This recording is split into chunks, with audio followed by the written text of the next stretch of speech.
Can you say your names? So. Terry. Carl. Kieran. Tony. Taylor. Tony. Robin.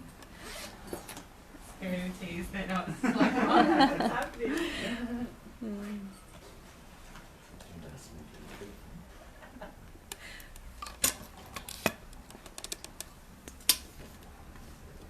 Yeah, so would you like to kick it off? No, you kick it off. Oh. Anyone else would like to kick it off? Like maybe you have some questions or some sharing or some ideas that, or maybe even some ideas like what specific part of the topic is more interesting than the other, like or specific approach, like investigating the separation, or maybe looking at no separation of like how does the whole thing look from the perspective of nobody home, like that just space, just one looking at itself as the other, or maybe the idea of investigation, how to practically do it, or maybe the idea of time, or how the time is mind, or all it's interesting. That's great. Got a new person there, he doesn't even know what you're talking about. I think I've seen you before. No, I haven't been here before. Oh my. I've heard of a lot of the ideas before. But yeah, he heard those ideas. All right, yeah. Well, thank you. Good point. Thank you. Gosh, I was pretty sure I've seen you before. Unless Sorry. you want to start from the start. Yes, start from the start. Start from the start. Yes. It might take a few months. No, that's the quickest way. That's the shortcut. Start from the fact that you are already that. There is nothing to seek. There is nothing to find, and there is no one to seek it. That's what Bob very often starts the spiel, and I hope we will groom him to talk a little bit, because it's no one like Bob. Yeah. He'll think about it. He'll think about it. You don't think about it, you do it. Maybe if it mine it. Yeah. Just Interpretive fade one. dancer, Bob. Yeah.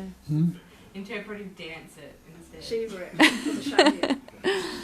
Yes, so the start, this is the start. You are already that. Now, when you start that, see, because everything is that. There is only one. There's only one essence, or one intelligence, or one awareness, or one life, or one emptiness, appearing as multitude of different diverse forms. And they're not even separate. They only appear to be. Because if you look at anything deeper, they are all made of emptiness. Pure field of potentiality, or E equals mc square, whatever way you want to see it. It's just the non-duality is about that one. One that is manifesting and appearing as more than one, as the diversity. So there is no possibility, if everything is that, then suddenly you are somewhere away or apart from that. You must be that too. So if you start from the fact that everything is that one life, appearing as different frequency of vibration, like, one way of appearance is the sound or the sights or the matter. If everything is just that one appearing as everything else, then you basically just look for what stands in the way to fully realize that. That's the shortcut that Bob is saying. You are that already. There's no way that you could be anything else, because everything is that. So now you feel like you're something else, or you feel like you are not that yet. You feel like you have to maybe settle back or find it or realize it, or any of the ideas, because obviously there is a part of seeking going on when we believe that, oh yeah, I get it conceptually, I get it intellectually, but I'm not embracing or realizing it or not experiencing it. But what are you not experiencing? That's the question.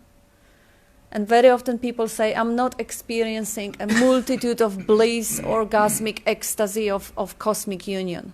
Yeah, so what? Bob doesn't experience that either. Does he look like he's having one? So this is the point. Everyone is actually experiencing fully that awareness of presence. That, like Bob is asking question, are you not aware of your presence? Are you not existing right now? Well, you're existing. Don't you know that you exist? Yes, you do. So awareness of existence, that's it. But it feels like, come on, this is not really a big deal. I mean, yeah, even a dog experiences an awareness of presence. that must be something else. Like, why would the whole world get excited about the idea of liberation, of freedom or enlightenment if that was just it? Yeah, but it is just it. It is just it. There's nothing else. It's just this moment as it is, moment to moment. If there was something else that you would have to find, it means that something else would be temporary, would be having the beginning and an end, which means it's totally unreliable, which means it's not worthy of looking for. If that was something else than this moment right here, right now, I wouldn't worry about it. It is here. It is now. It's just too close to our eyes to see it.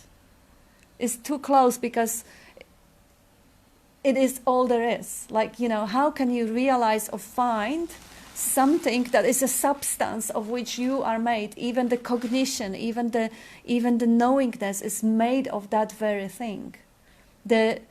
So it can't be found. That's the ultimate answer. It can't be found, but it can't be denied either.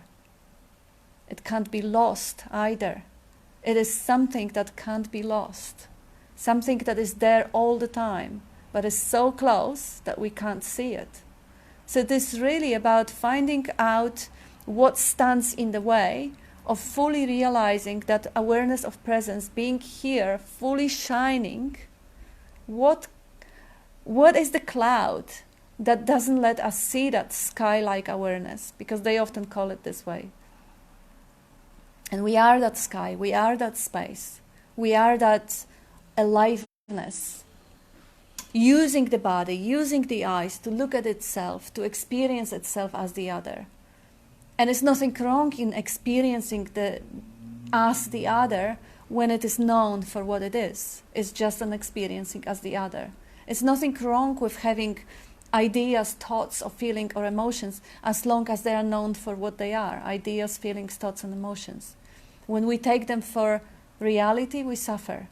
When I have the thought, I'm unworthy, I suffer. When I have the thought, I'm unworthy, and I know that it's just a thought, I can laugh. Doesn't matter.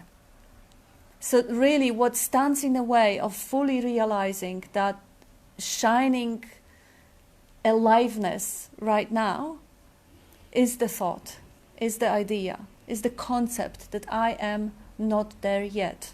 I'm not that yet. Is a belief in the idea that no, I have to keep seeking because there is something more, something else to get. And there is me that can get it. So if there is a me and something out there, then of course we have the path, we have the process, we need time. So it's not worth it. If it's not timeless, and if it's not beyond time, space, and limitations, if it requires certain brain capacity or certain looks or certain richness or whatever, it's not worth it. If it's not fully distributed between everyone and it's not totally like, it's like Jesus was saying that the prostitute is not any less worthy than the king because they all have the same core of the essence of the aliveness in them.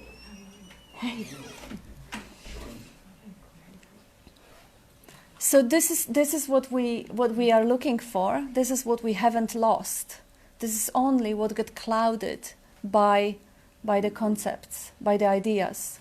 So it is really about stepping down from the head, from the brain, from the thinking, back to the core of the essence, the core of being, back to this intuitive knowing of existence, that back to the heart of the essence, heart of being. Hey.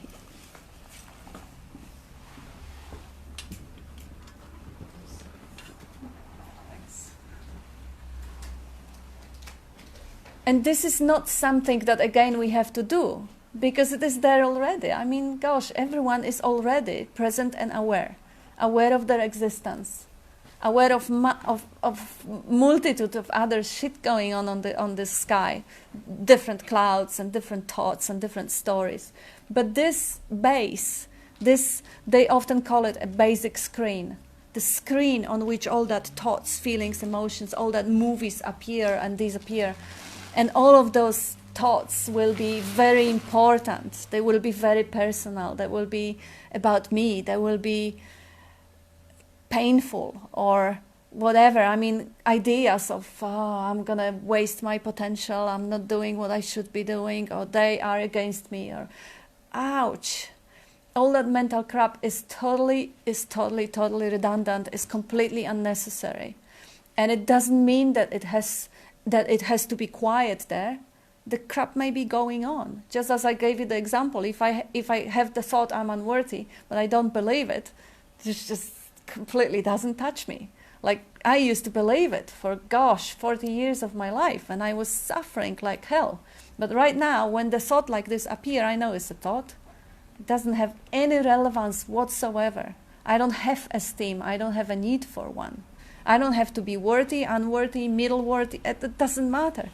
It is just like this cat. It doesn't need to have esteem issues. It doesn't have any sort of ideas of what he is or what he should be. Look at him. He's totally convinced that he deserves all the love of the world. And he does. And he does. Yeah. So that's how simple it is. It is really about realizing of what has never been lost, what is there underlying all the mental noise and all the stories and all the imagination. Because really the reality of this moment is the reality of the pre-sense, which is the awareness of being, which can't be sensed. It can't be smelled or touched or heard. I mean, the knowing that you don't really know it through any of the organs, but you know it. I mean, you can't deny it. Even if your eyes are closed and your ears are closed and you go to the sensory deprivation chamber for a little float or whatever, you still can't deny that you exist and you know it.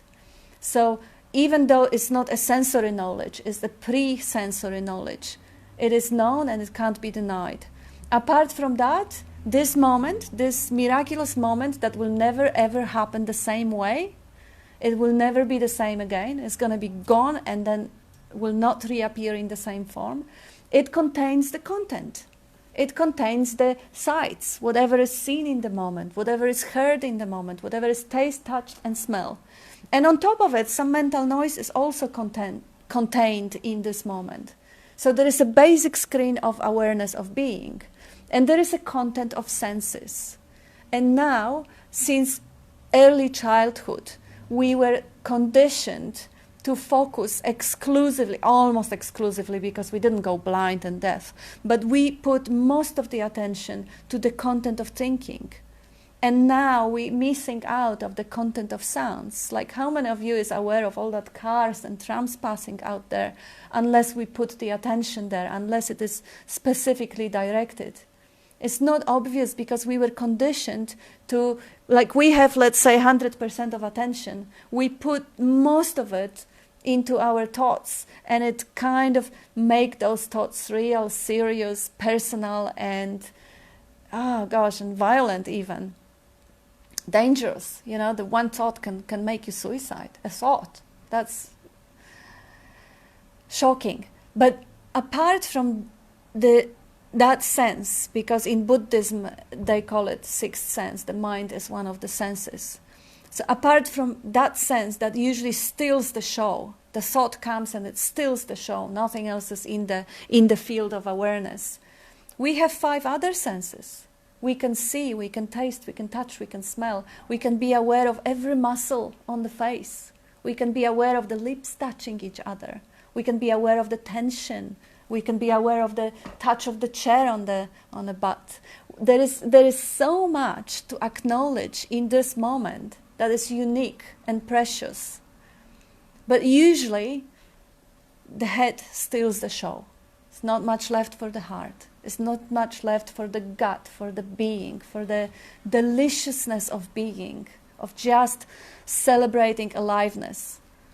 Like this beautiful creature who doesn't really think much. See, it's just savoring is celebrating its own being. Is aware of every hair on his back, and is happy. it doesn't suffer. Unless, of course, it's hungry or wounded, then again, it doesn't resist it. What happens, what the nature does, it heals itself and it resolves itself right away when it is necessary. When the cat is hungry, it will meow. Or it will do whatever else. It doesn't have the story about it. How unfair it is towards me. Why is it like that? What does it mean? Oh, it has always been the pattern. It has always been the case with me. It doesn't have that mental noise. So life is completely effortless when the mental noise is recognized for what it is. When the mental noise appears, all right, mental noise, welcome. Because it's not about suppressing anything. It's not about resisting anything. If I resist it, then again, I'm back into the idea that I know better how this moment should look than this moment itself.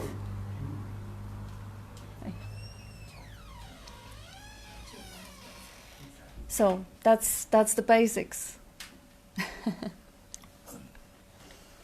What's your name? Suharna. Have you been here before? Yes.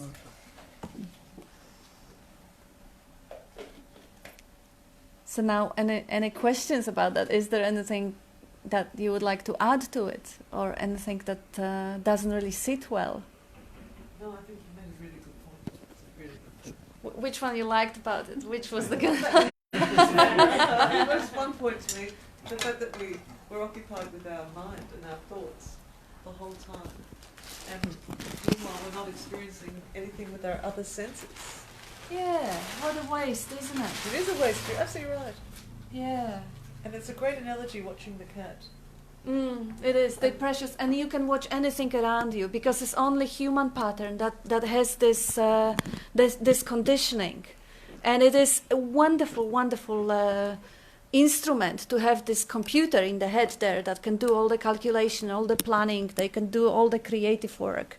And it's fantastic. It can be employed to create the magnificent civilization, but it backfires.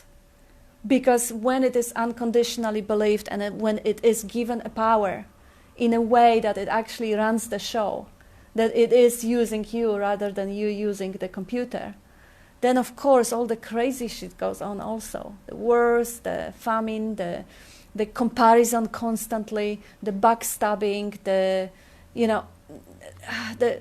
suffering, the suffering. Nobody who is happy in the natural state will go and stab someone else. People who are happy, they will be offering the happiness. They will be spreading happiness. They will be sharing. They will not wait to share this joy and the happiness. So if that natural state is obscured by any sort of a drama and any sort of suffering, the result of that suffering will unfortunately be, okay, let's make sure everybody else is suffering too, so I'm not alone. Yeah. And it doesn't have to be this way. I had a moment last week where, just, you're laughing already at me. It was a real split second, like it was a tiny, tiny thing when Terry was talking. And you know how Bob's always like, there's no teacher, there's no one, and you were talking like, there's no teacher, why does he have this, there's like nothing to get and no one to teach. And I had this like tiniest moment that my mind straight away went, nah, that's weird. Where I imagined Bob was this like, it was an impression I got like in my mind that Bob was just sitting here teaching Bob. Just go this way. Bob, like that, there was only Bob. Like Bob was the only one in this room, and he was the only one who knew the joke, and everyone else was like coming here to listen to Bob talk to Bob. And it was like such a quick moment, and I wasn't even in the equation. It was like I was like, oh, that's really weird. Like I'm not here, only Bob is here, and my brain just went, that's really eerie, and then snapped straight out of it. So. Did you enjoy the moment of peace, of absence? No, it was eerie to me. It was like an eerie feeling straight away. I was like, who said that? Who judged it? oh. I don't know. Like I said, it was the tiniest little moment I had. Yeah. And then I was like, just, yeah. It takes a courage. It takes a guts to actually stay in the unknown. Yeah, that's I think the thing I have a problem with. Is that I get that See how weird, much guts like, you've got, Terry?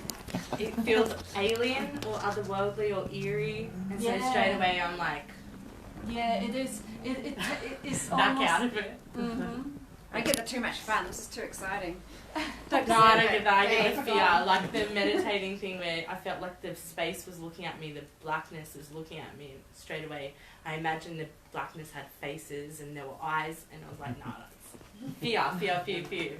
Yeah, but if you keep looking into it, you will develop that loving affection towards that, and eventually you will land in the place, because very often fear is the first response to the unknown for people, and this fear is love itself. You know, you don't want to be in danger. You don't want anything bad to happen to you. This is your self-love, and this is gorgeous. But if you actually develop more of that heart response to that love of everything, to that love of the unknown, it will carry you through the fear. The love for the truth will be even stronger than love for the security, for the safety of the self. You will one day discover, oh my God, I love it so much, I'm ready to die for it. Even if that crazy moment of unknown is gonna kill me, just kill me. Just kill me.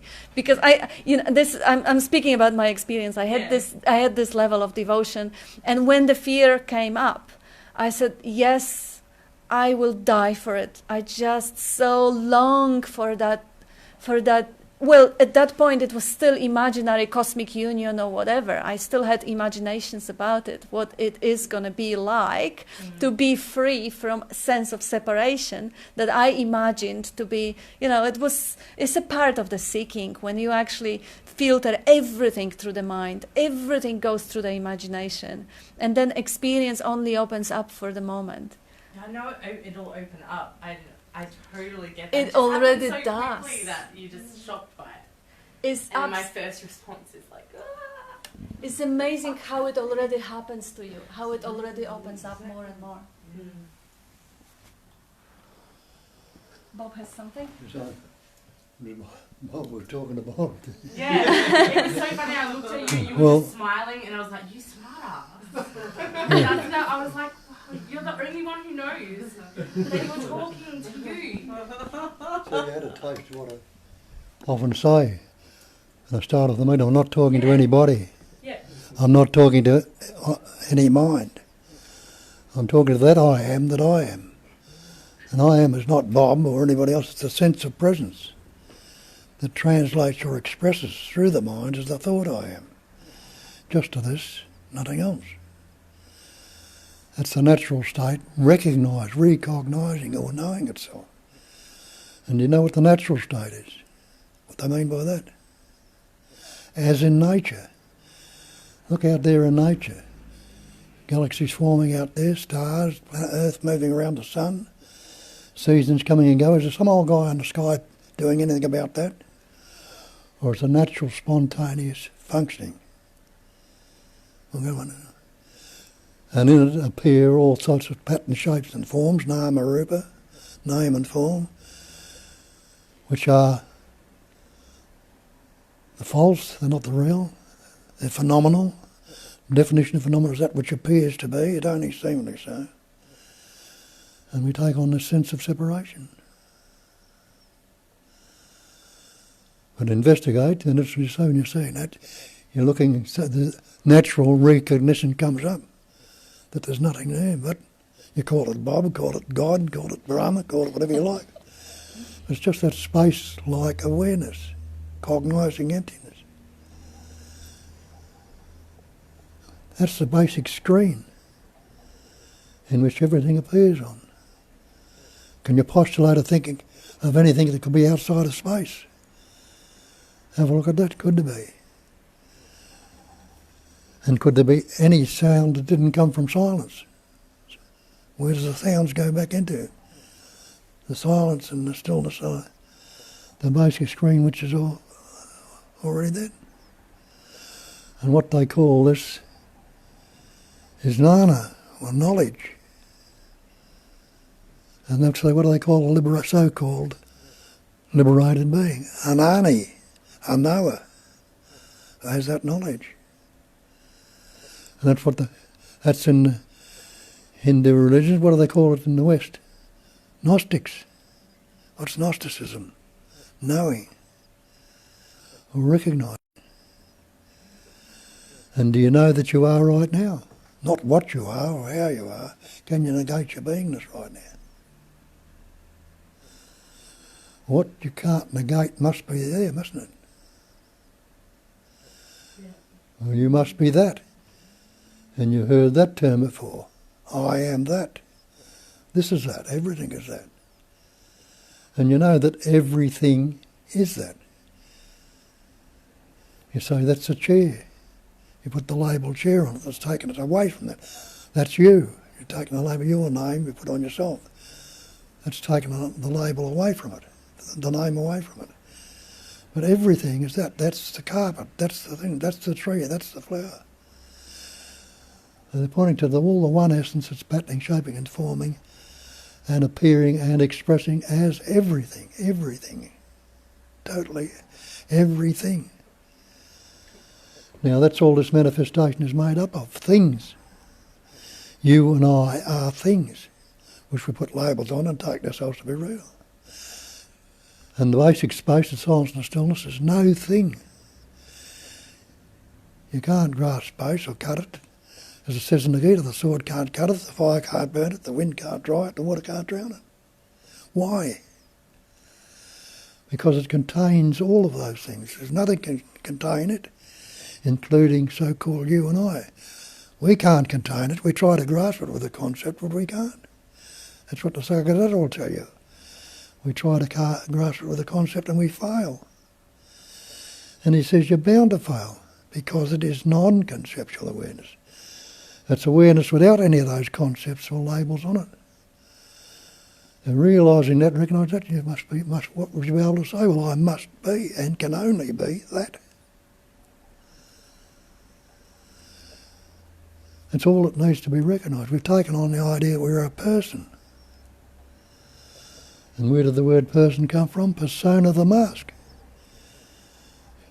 We put on a mask or a mask of concepts, ideas that I'm Bob, the Australian, a good fella, not so good, I've had a bad child.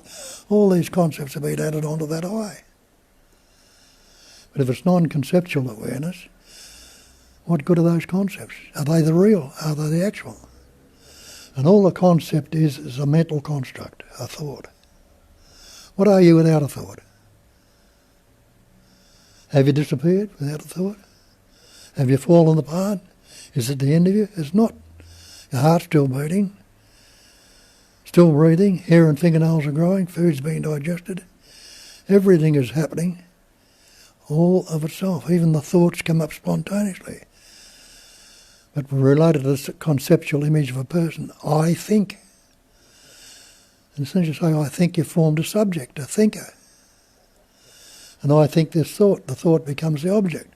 So thinking has been divided into subject-object, duality. And there's no such thing as duality. Never was, never will be. That's what we're looking at and seeing. It's non-conceptual, ever-fresh presence awareness, as they say in Buddhism. Non-conceptual awareness without any concept.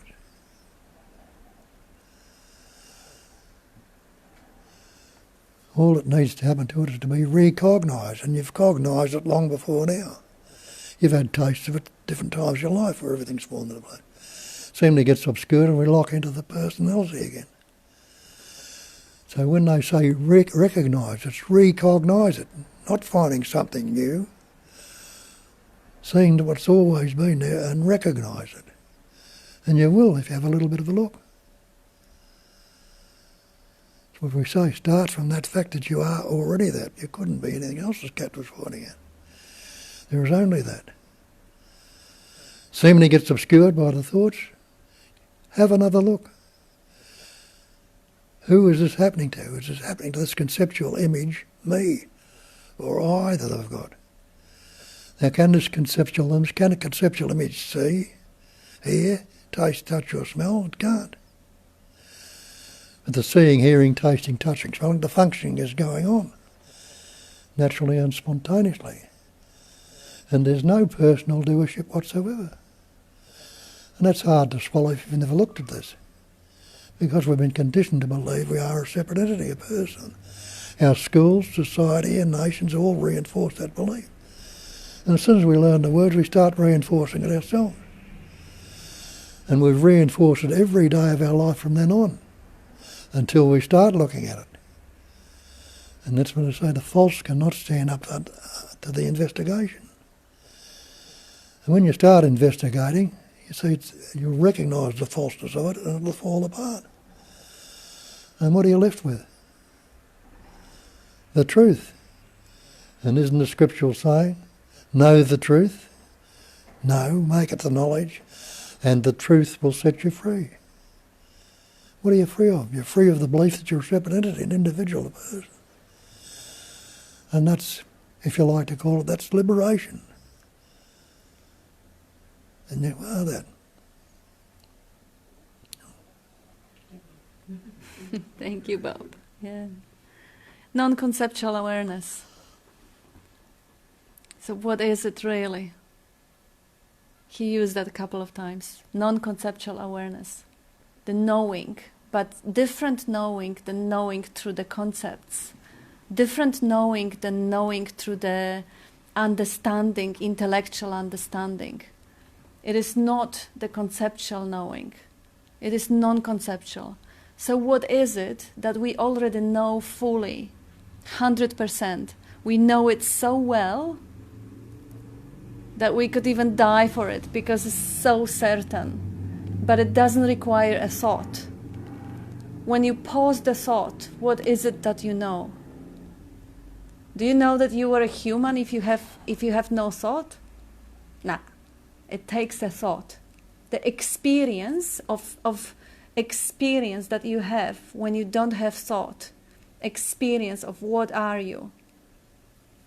How would you even describe the experience that you have with no mental images? Like how do you even experience your face without the mental image of the face? Because mental image is also concept. Thought doesn't have to be a sound. The image is also a thought. It depends on the tuning of the machine, whether you're predominantly visual or auditory or whatever. So what is it that is known for certain without any mental image or thought? Can you know that you are seeing if you don't label it seeing? Can you know that you're breathing if you don't have the conceptual conditioning telling you that this is what's going on? Without any concepts, the only thing that is known and is known for certain is not learned, is not believed, is the fact of our own being, is the awareness of existence, presence awareness, awareness of presence, sky-like awareness. And it doesn't require thought, non-conceptual awareness, cognizing emptiness.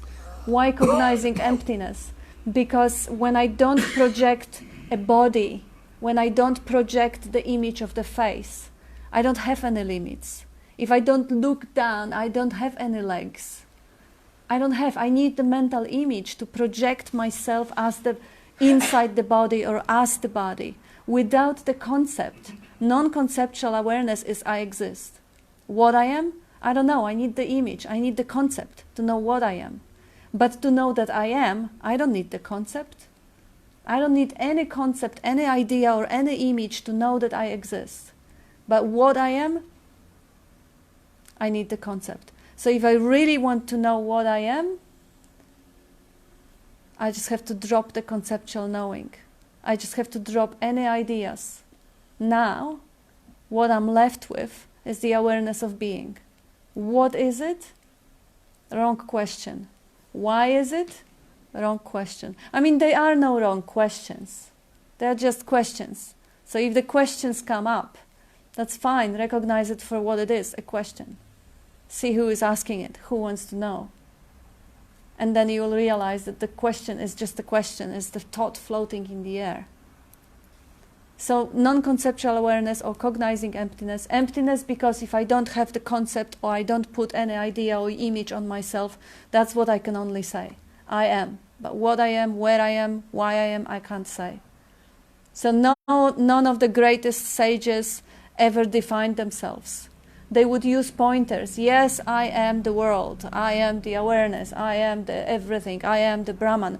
But none of them are the labels that they are talking about.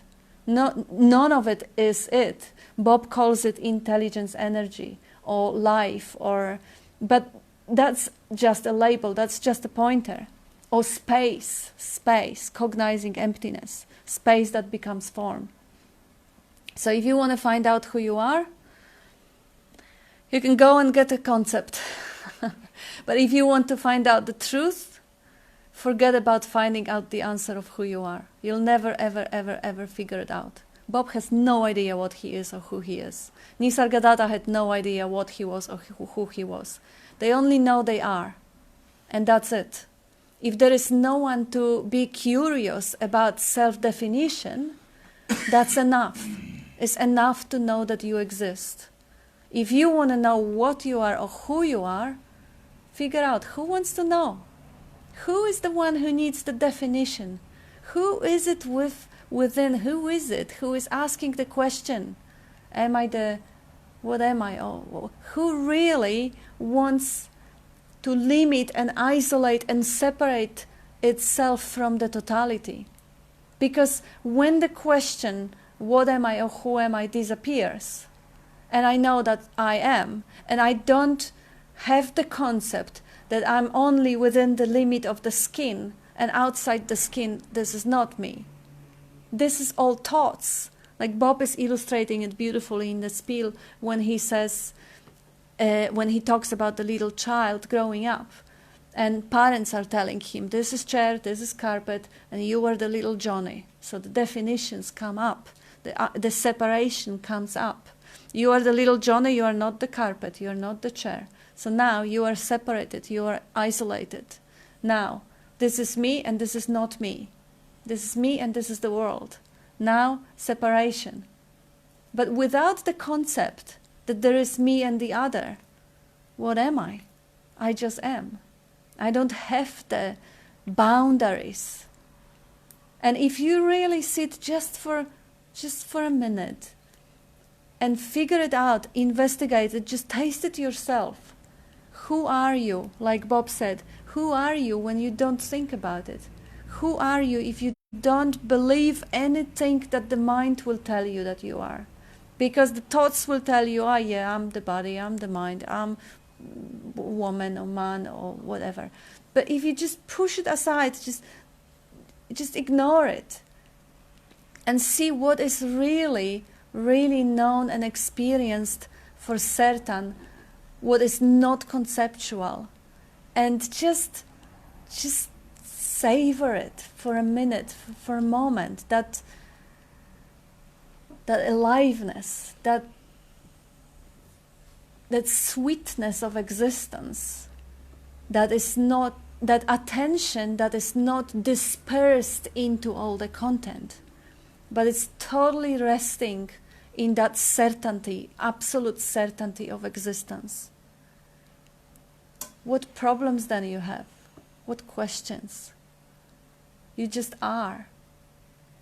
Who wants to know what or who? Why would you even want to give yourself a definition? Why would you even want to isolate yourself from totality by saying, this is where I end? This moment and this recognition of just simple being without any conceptual or imaginary boundaries is the freedom. This is the place of safety. This is the place where you are invulnerable. This is the place where nothing can touch you, nothing can harm you. Because there is just basic screen, just silence. And if the attention actually rests in that safe, silent, spacious, that no problems, no thoughts, the bliss will come back. The joy of life will come back when everything just in that sense of relief. I don't have to construct myself. I don't have to hold up the image of being separate. I don't have to believe in being anything other than just being. In that relief, the bliss comes back, the sweetness of it comes back, like, oh my God.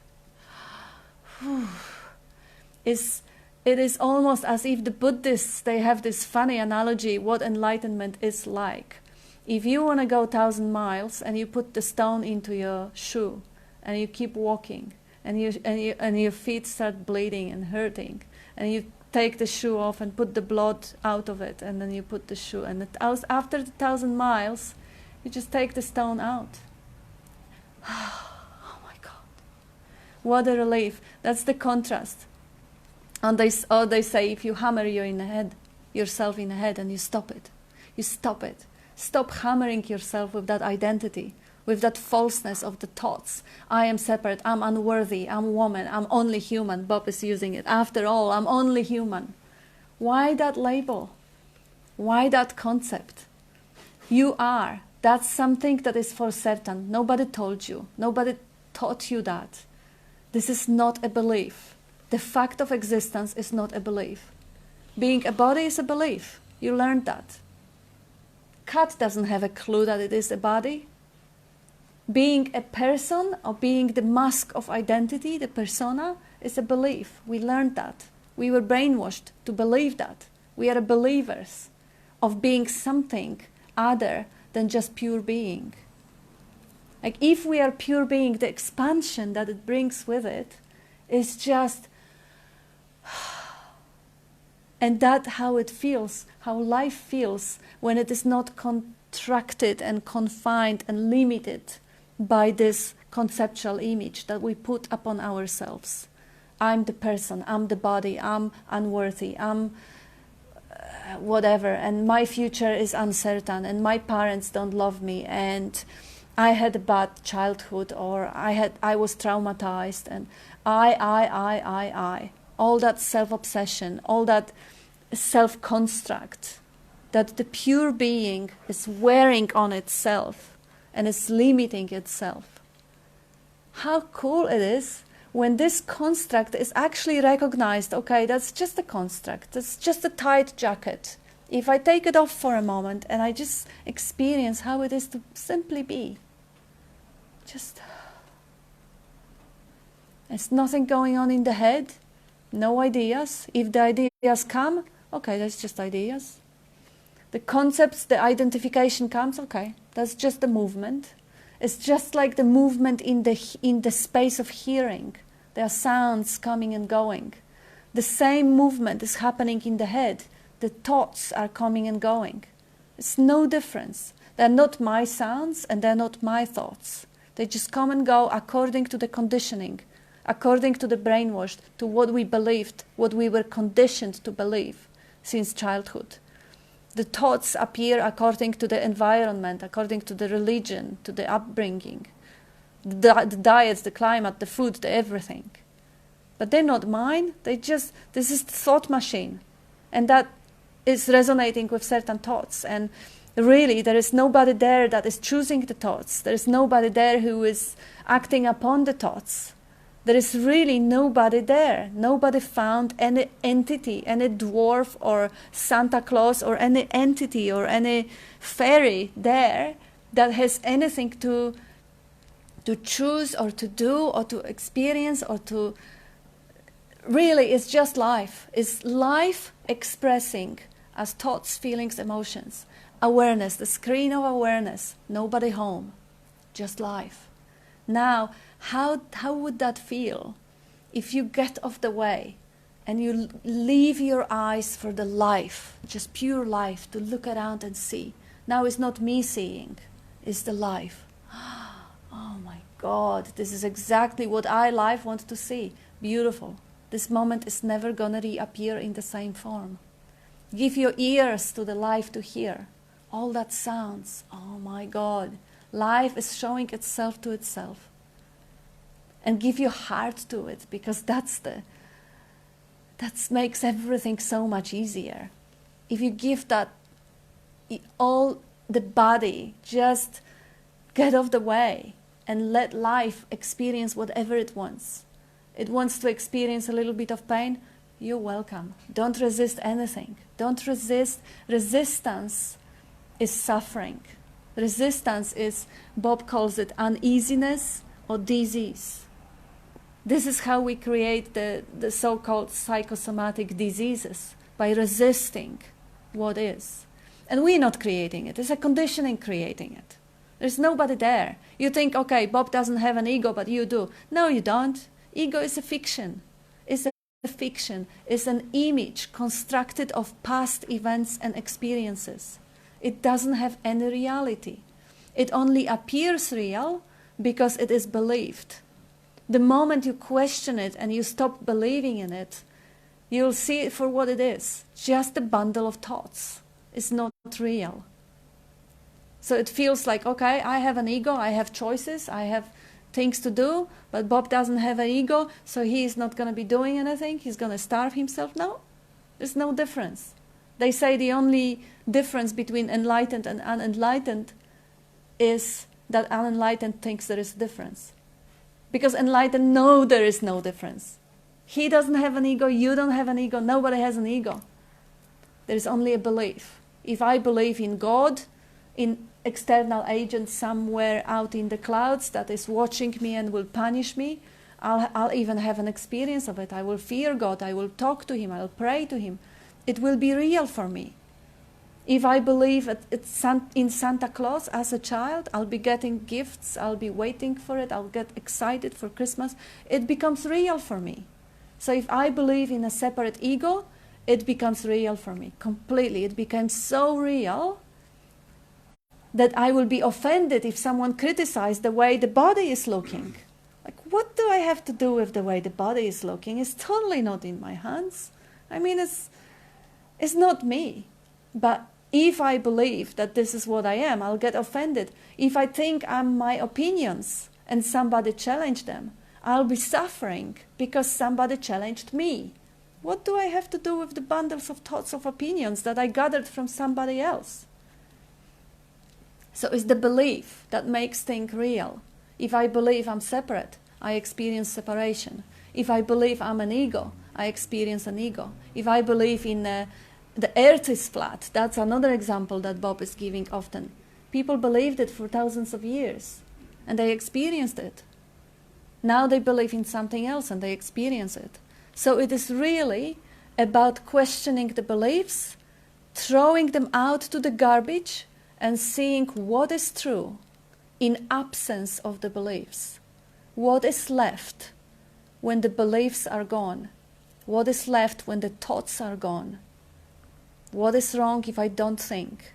Who am I if I don't apply any image of myself?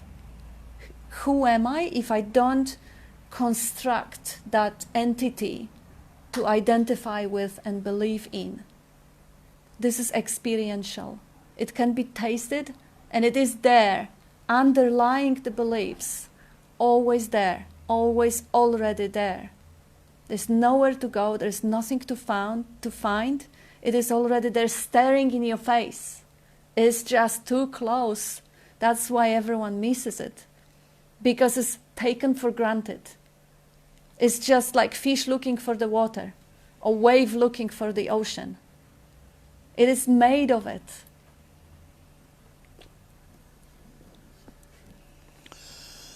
Yeah, you were talking about being and knowing. That's what they call in Hinduism Satchitananda. Being, knowing and loving to be. Anyone who is not being right now, not existent, or existence, consciousness, bliss is another way. But anyone who is not existing right now, no, you must recognise, I'm existing. Anyone who is not conscious right now, you can't say, yeah, I'm conscious. Anyone who's not happy to be, and you're happy to be, you wouldn't be dead for quits. That existence, consciousness, bliss is that. So I am that, not the person, not the individual. I am existence, I am consciousness, I'm happy to be, or being, knowing, and loving to be is another way to put it. Or, putting it again, awareness of being is bliss. It's a great belief, it's a great happiness to know or recognise that beingness that you are. And being is not wasing or not becoming. The ing on it gives us something that's going on in this immediacy right now. You're not separate from it. So again we go back to the thatness of everything. You are that. And that is all there is. But you're definitely not the person. The person comes from persona, the mask. We've got a conceptual image, what we believe ourselves to be, what we're told. And we take that conceptual image to be real. But is the thought real? Is the thought real? Is the word the thing? Look at the word water. Can you drink the word? Can you drink that word water? Can you swim in the word? Can you wash it? Does the word fire burn your mouth if you speak it? So what's this word I or me? This is so firmly believe in. This is what I am. I am. Then you see that the word is just a description, a label. And we put labels on everything. That's a chair, that's a carpet, that's you, that's me. If you went into Myers and to buy a shirt and you walked out with the label, would you be happy with that? No, you want the shirt, you don't want the label. The same with this. Do you want the labels you put upon yourself, or do you want the actuality? You can't negate your beingness right now. You can't negate your knowingness right now. You can't negate your having to be. So what must you be? I must be that being, knowing and loving to be. Trouble is we forget it. We still go back into the conceptual image we've taken on board. Even after it's been investigated, you can easily fall back into it if you don't see it right through. But understand, when you look at it, you can't find anything substantial there. You can go right back and pinpoint a little dot somewhere inside you. This is what it is, it's not going away. And if you're functioning in a belief in that dot, well, what's outside of that dot? The whole world is outside of that, and you've got the world on your shoulders. What if you expanded that dot to take in the world? Put it the other way around and realise that dot, if you enlarge it, see that it is the world appears in that, as that, and after that. And if you've enlarged it to that extent, it's not labeling it as something, what's going to hurt it? It can only hurt the little conceptual image we've got. We've got to liken ourselves to a point and beat ourselves up on it, get beaten up with it. Take it all in.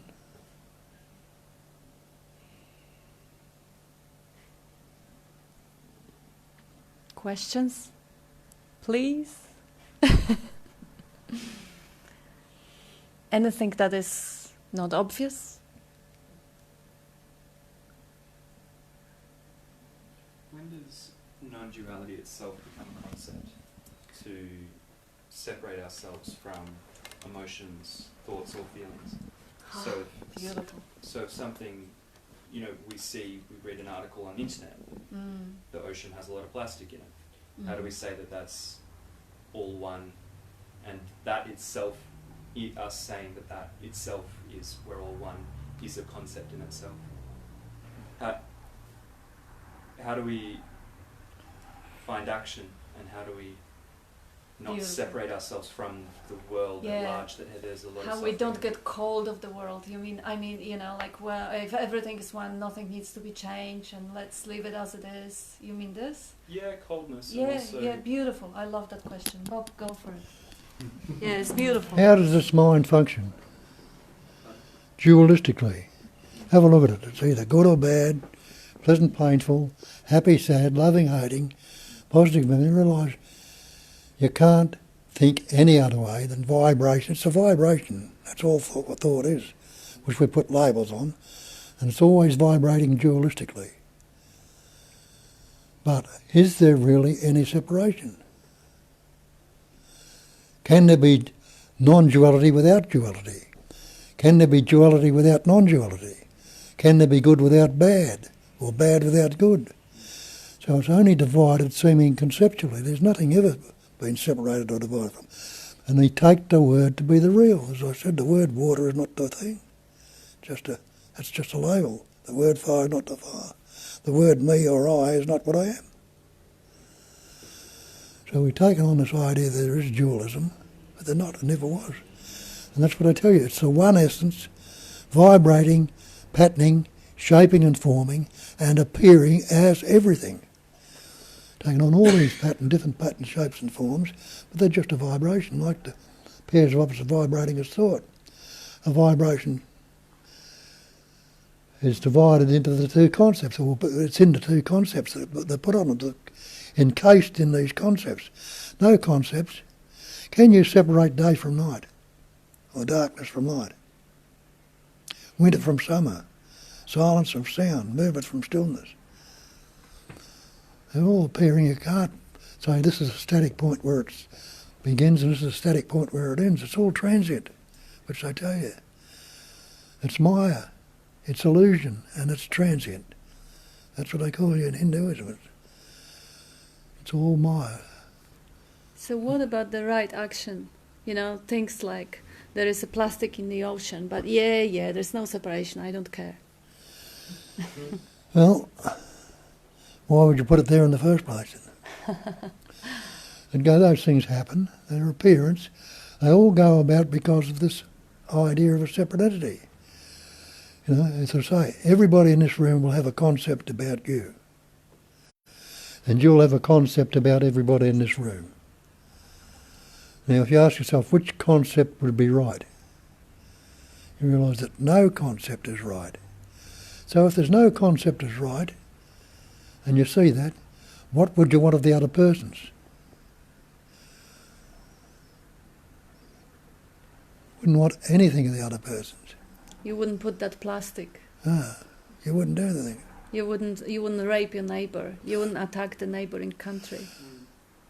So then how do we, then if the whole world, minus a certain percentage of people who are in a non-dualistic thought, how, I walk away and I drive home and I completely forget about what we talked about tonight. Yeah, you've forgotten about it all your life because you didn't question it. So now you do start to question it. What are you going to do? You're going to recognise the falseness of it. And that's all that can happen. You can recognise the false as false. And you see that all this dualistic appearance, pattern, shape and form, is appearance only. And the manifestation, that's the definition of phenomena. It's a phenomenal manifestation. The definition of phenomena is that which appears to be. It's only seemingly so. It's like dreaming a dream. You go to sleep at night and a dream forms. In that dream there's a world. People and things taken part in it, you're taken a part in it, yet you realise when you wake up your body never moved off the bed. No words came out of its mouth. But you've woken up to this dream. Now this dream seems real. And could you tell the difference between this dream right now and the dream you have at night? Could you really? The dream you have at night seems to start and finish. This dream seems to continue. Every morning it continues. If your dream at night continued like that, you wouldn't be able to tell the difference at all. And there wouldn't be anything. And that's what I'm going to tell you. We're dreaming a dream you call the world. And stop looking for ways out. That's what we're trying to do, get out of the dream. He says the dream is not your concern. Your concern is you love one part of the dream and not the other, which we do all the time. We want the good, we don't want the bad. So we're loving one of them. And he says, love all of it or none of it. Don't take a side or don't take any static point anywhere. And he says the rest will be done for you by the same essence that brought you into existence. Have a look at that. When did you begin? You'll say, I was born, but can you remember your birth? No. How did you begin? Well, go back as far as your parents, your father and your mother. That pattern you call your father, through the breath, the prana, and the food he was eating, that formed that pattern. In that pattern, the intelligence energy is vibrating in that pattern, enabled in that pattern a little thing, a little microscopic particle you can't even see with the naked eye, called a sperm to form.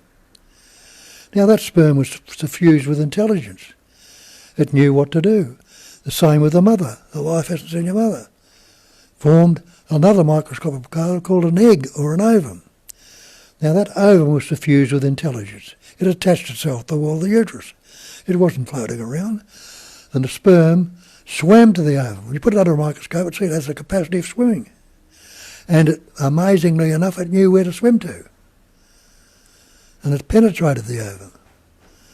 And when those two came together, with the intelligence function, those two, doubled that cell, doubled it again, and formed the little embryo, the little fetus, which is you today. What were you doing about it then? Did you say, I better grow a hand, or an eye, or an ear, or a heart? You didn't, but the innate intelligence in it, you didn't have any words, didn't even have a brain at that stage. Yet that innate intelligence formed all that, and grew you into what you are, and it's even growing you even now.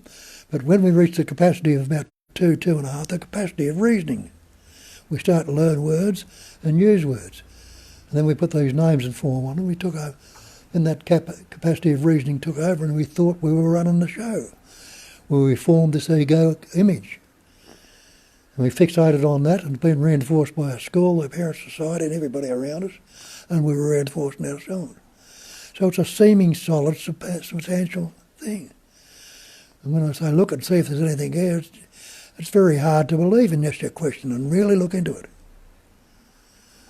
And when you look into it and see it all falls apart, there is nothing there. Nothing except the life essence, the natural state, which is beating your heart right now, breathing in, growing your hair in your fingernails, digesting your food, replacing cells in your body, just like the earth rolling around the sun, seasons are coming and going to it. It's that same intelligence energy, what I call, I don't use the term God, I use intelligence energy. The reason I don't use the term God, because we can get confused with that term. Every religion believes in this thing, and they'll have a different concept of what they think God is. Which concept would be right, and when there's no concept. So we put the label God on it. But it's just that pure intelligence energy. Breaking that intelligence energy down, intelligence is knowing. Isn't there a knowing right there, right now? And energy is a vibration. That knowing is vibrating into words, thoughts, ideas and images. Or, in other words, the activity. Any movement of energy is an activity. And the activity of knowing is going on in you right at this moment. Isn't that a fact? Negate that knowingness or beingness. It's vibrating away there naturally, isn't it? And you are that. And see what else is happening, how the life resolves itself. The life created the situation where there is a plastic in the ocean. And right now, just the same way the life is beating your heart, the life is giving you thought. What do we do about that? Not everyone will resonate with that thought, but certain bodies will actually come together. Bob is often giving the example of the climate change, the damage to the environment, and life resolve it. When the life is flowing through it, it kind of moves like a pendulum, and after a while there is a movement appearing on the face of Earth. When people are coming together and thinking how to resolve it, the Greens or the climate change activists, all these people appear, the life gives it moves them to do that. And if you feel that you are moved to do something about it, you will find out that if the energy is strong enough, you can't resist it. You just find yourself moving it and resolving it. Like Bob, his contribution to making a world a better or happier place is that he is available 24/7 for phone calls, Skype calls and everything to get people out of the suffering. Because when they are not suffering, they don't go and steal from another, they don't drop plastic to the ocean. They basically just more loving and supportive towards each other. Happy people just want to share the joy of being. They don't become nasty. Nasty is a pain. But again, this is how the world resolves itself.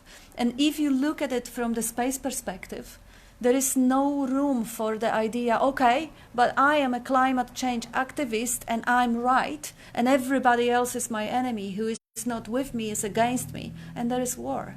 Because this is unacceptable, this is wrong, and I'm the one who is right and who will fight it. This is coming from resistance. When you see, like Bob explained, that yes, there is good and bad, pleasure, pain, dark and light, there is day and night, winter, summer, there have to be pairs of opposites, otherwise there would be nothing. So even if there was no plastic, there would be some other things that would be opposite to good, bad. It has to appear dualistically. And I remember quite a lot of my dreams. And there are dreams when I'm helping people in the dream, even though it's a dream, even though sometimes I know this is a dream. But my conditioning and my nature is to protect someone who needs protection, or to cook when there is a hunger, or to clean when there is dirty. It's just a conditioning. So if you have this, and bravo, a lot of people doesn't ever get that sort of concerns in their hearts. They just don't care. And it doesn't mean they are bad. It means they had maybe whatever, harder childhood, or they are attracted to other things in life. But if you come and approach and see that situation from completely selfless perspective, where you don't blame anyone, when you don't hate anyone, but you just see the action coming from your gut instinct, the right action coming from the gut instinct, without taking credit, oh, I'm great because I'm doing this and they are all bad. This is a different dynamic, and from this perspective, life resolves itself, and any help, if you are moved to give it, you're giving, and you're not even doing it. Life is using that bodies to resolve whatever needs resolving. And life is giving you thoughts to care.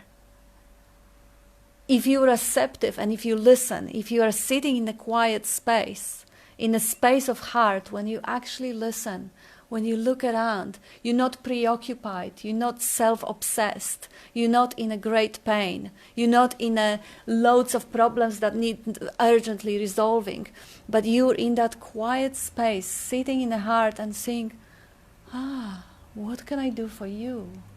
How can I help you? How can I be at service? This is where the ideas come. For you, could be, clean the oceans. And we both sailors. He spent a lot of time on the ships. I did too. So yes, it is very, very burning thing. And then, we are moved occasionally to donate money, which we don't have much. But some people are moved to save polar bears or to help in Salvation Army. And some people are just so self-centered and so self-obsessed that are only worried about how to stab someone or how to get someone off there, whatever. It's just, and this is all part of the display. It's when the non-duality, the recognition that there is no doer in anywhere, the suicide bomber is just an empty shell of the body with the conditioning of becoming suicide bomber, and the life moving that vehicle with that conditioning and doing what it does.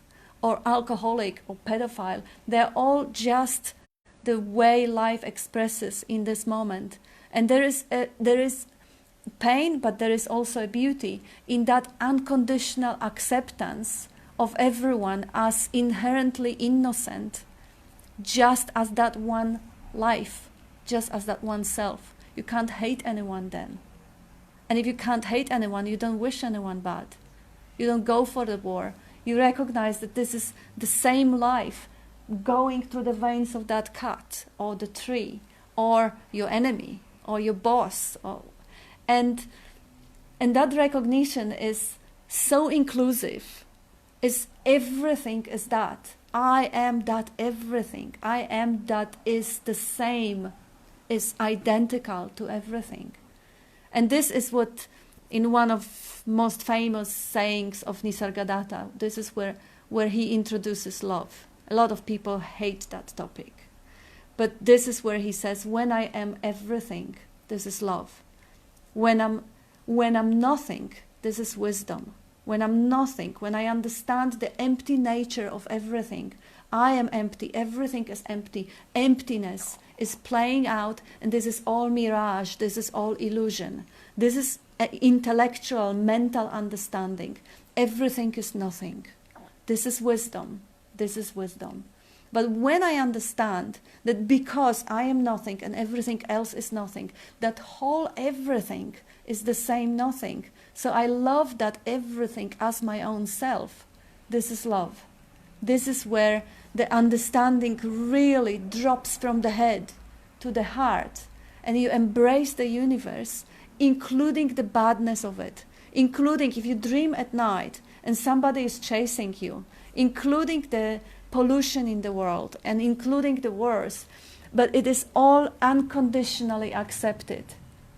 And in that unconditional acceptance, love plays out. And the way it plays out, it plays as compassion, it plays as gratitude, and it plays as an action that brings more and more of this beautiful frequency of love, which is joining, which is connecting, which is helping, which is saving, which is caring for this ocean or these polar bears or dolphins or victims of rapes. This is where these teachings really sink in, because a lot of people just stay on the level of nothing. And I've got it, I understood it. There's no love in my life, there's no joy in my life, but I know I'm nothing. Ouch. Ouch.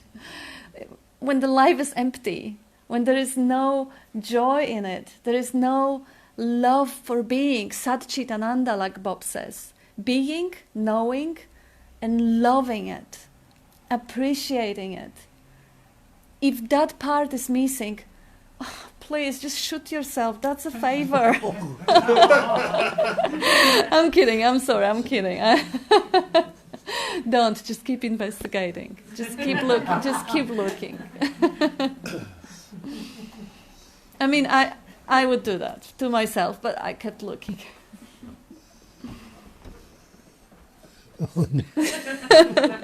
I'll be crucified for it, but I've been crucified for many things before. Put it around, see if anybody wants to. Yeah, please, put something in. I've got a question. Yeah. Again, just with my work, which is about filming social injustice.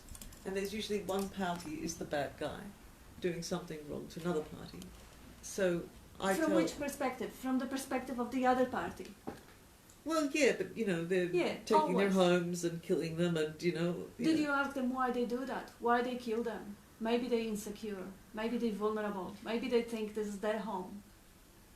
Yeah, which is the country that they stole from other people. But absolutely. So they do think those things.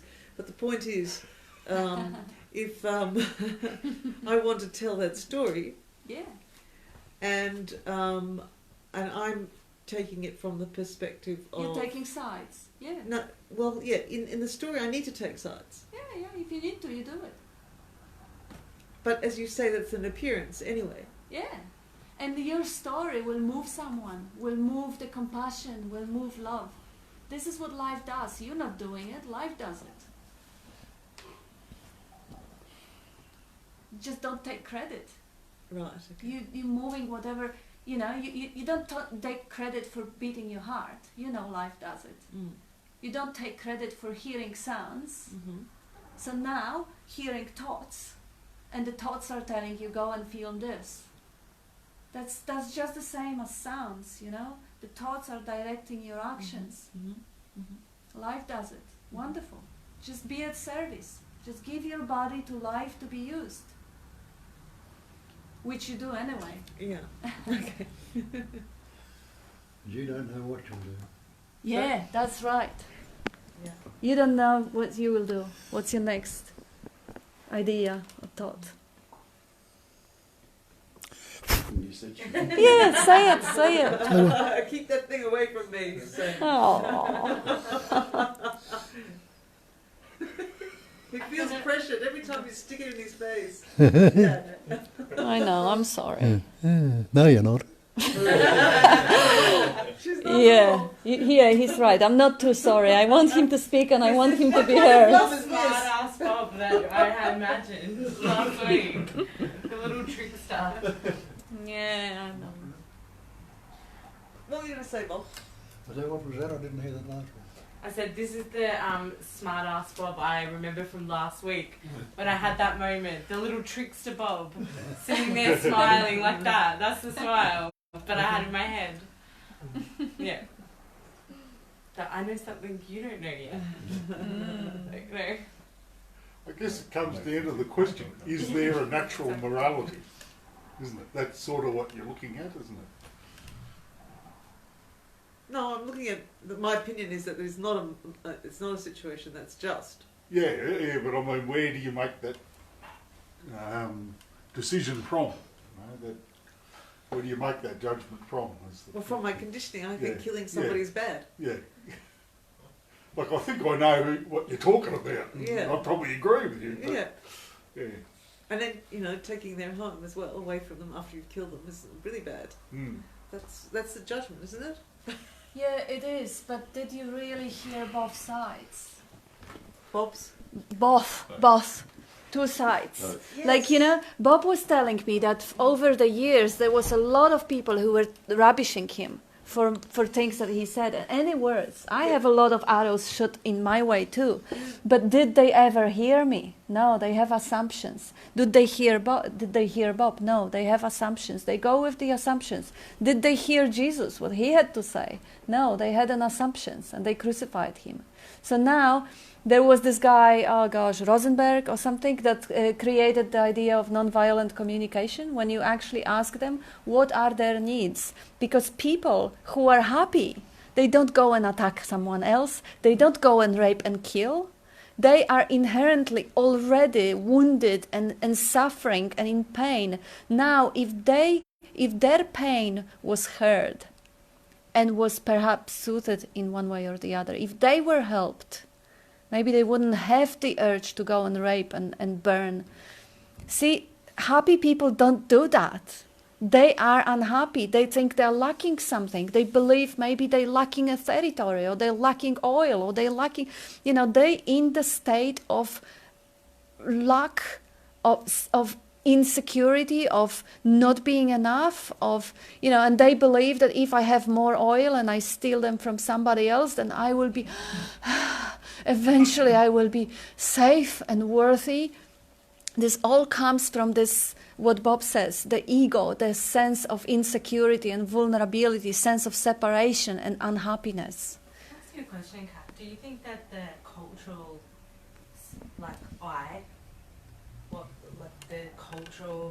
don't know how to say this, like the impressions of culture is stronger than the personal sense of self? Like, do you think that gets attached more strongly to someone's identity, what they consider themselves to be? Because, like, you hear, I don't know what you're talking about, but when you have the warring countries where, like, they're told from generations and generations, these people took your land, and they're like, hate these people, and then they're like, these people took your land, hate it, and it goes on for, like, generational. Yes. Do you think that's a stronger impression than even the personal stories that your mind tell you? Because it's like you can't the even, DNA. Yeah, you can't even kind of distinguish them. They're inseparable. Like one becomes the other. The way Bob is actually explaining beautifully, the way how the identity or personality comes about.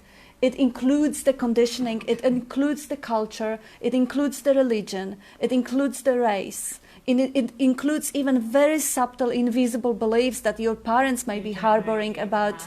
Yes, like the whole universe contributes to that outcome, that I may be prejudiced against whatever other races or nations, or the neighboring countries, or these are the things that you can't even really trace back, because the whole universe contributes. But definitely culture is part of it, because as Bob says, it is all about words. In some countries you have like 17 different words for the snow in Eskimo culture. So they all conditioned to focus the attention on the snow. They are all experts on the snow. What people in California know about that? Nothing. These people, they may never even seen it. So their conditioning will be around completely different topics, because they will be having different language. The studies of ancient languages, or languages that extinct, they show and reveal how different worldview and how different universe these people were projecting collectively.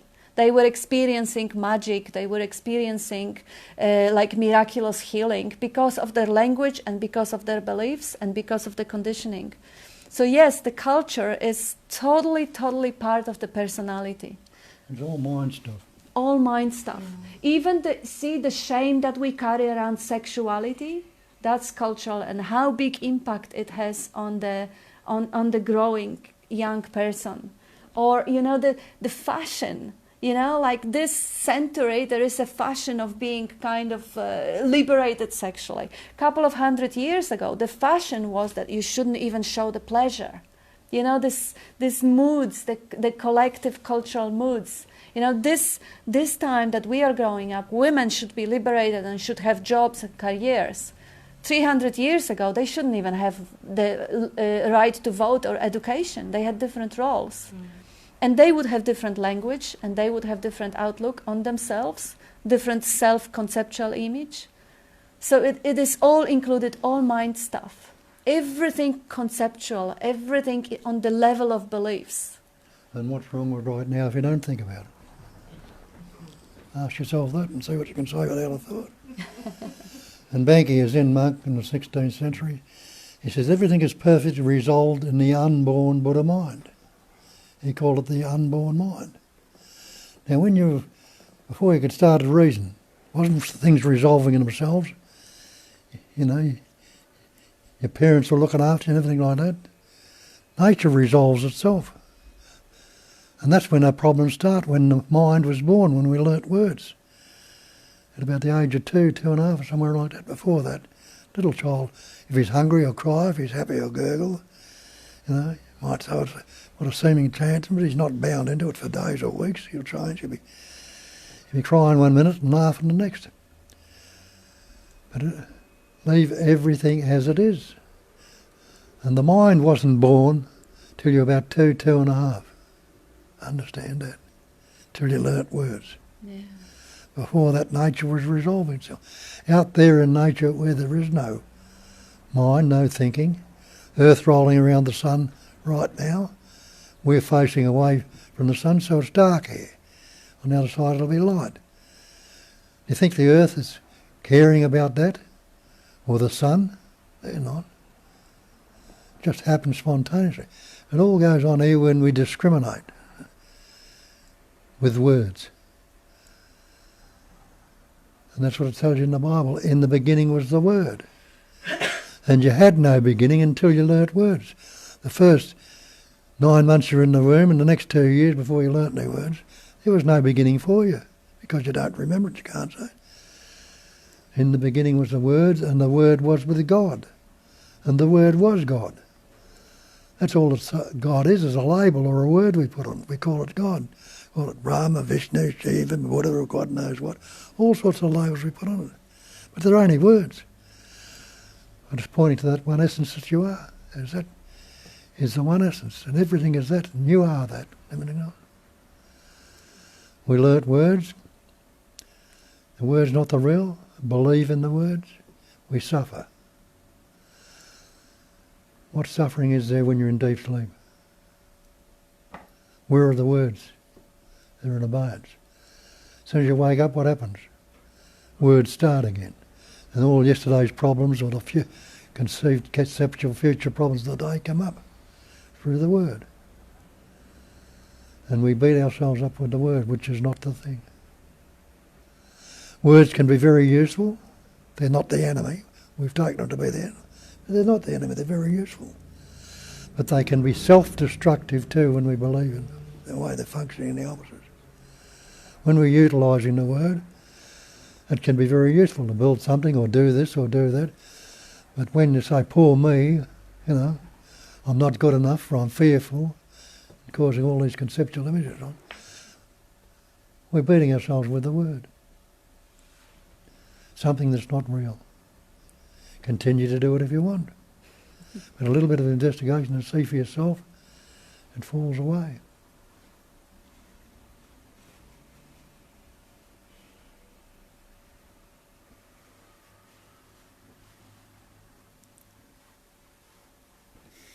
You make a very good team. I think so too. Yeah, silence is good too. Yeah. Every sound appears in that silence, the background is silence. Every movement appears in the stillness. That's the basic screen, space and sound, stillness and sound. Now, what's the very first thing you see? You'll say, I see you, or I see that, or I see that. The very first thing you see is space. It's the closest thing to your eyes is space, but we don't notice it. But without that space, can you postulate or think of anything outside of space? What would it be in? Now, all the words, things in it, and all the goings on, all the activities appear in that space. Now the space, the definition of reality is that which never changes. And that's what doesn't change. The space, because you can't cut it, you can't do anything with it at all, you can't even push. So everything is the content of space. And the space has never been corrupted or contaminated by anything that appears in it. Like reflections in that mirror behind you. What's in the mirror? You have a look at it, you'll see it's full of reflections. Now look at those reflections. You can't say they're not there. You go up and try and grab a reflection. What will you grab? Nothing but the mirror. So you can't say they are, and you can't say they are not. They're just appearances in the mirror. The mirror has never been corrupted or contaminated by any of the reflections that appear in it. It's a poor analogy because it couldn't reflect anything if it didn't appear outside the mirror. The reflection but with this, we'll be pointing to, it's all within it. There's nothing outside of it. No separate thing right so. It's all appearing in that space like awareness. But it's got no substance or any independent nature. It can't stand on its own. As the Buddha told you, there's no self-nature to anything. And there is no static point anywhere. Try and grab a static point. Have a look at your body and see if you can find a static point there. So this is what it is. This is where it all begins. Might seemingly appear to be so. Investigate it and see how static it is. That's why they say this Maya or illusion is transient. It's constantly changing. It only lasts a moment. It's all spontaneous. It's not time-bound. Time has a beginning, a middle and an end. But this, can you say that when this moment begins now? You can say it has its beginning, its ending. It has its ending, its beginning, and it's all spontaneous. There's no time attached to it at all. So you are that spontaneous functioning. No beginning, no end. Isn't that what eternity is?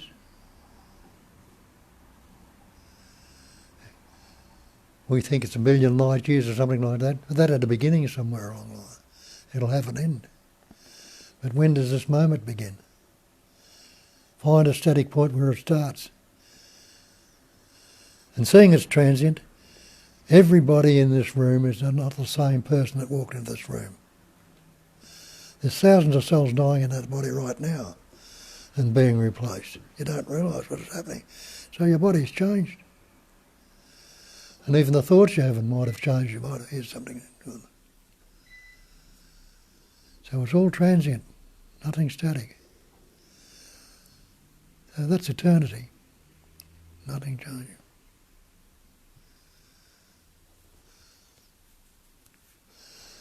And you can't be anything other than that.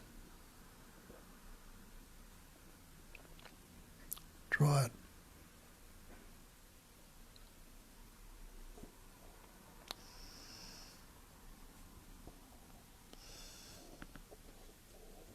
Let it rest in its uncontrived singularity. That's a Buddhist quote. It's a singularity, non-dual, one without a second. Uncontrived. The only thing that can contrive it is a thought, when you think up something else. Or the great perfection is non-conceptual awareness.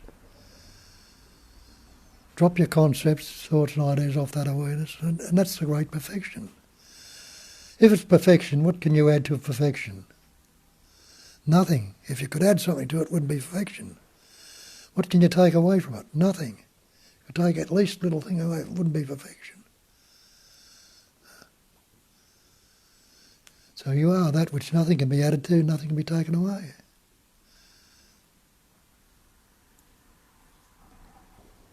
So you can just experience, as you're going about your day, how it is to actually be that space-like awareness without defining yourself in that way. Is actually space-like awareness looking out of your eyes. Like what's behind your eyes is just space. You give it back to itself. Space is looking, space is hearing, space is seeing.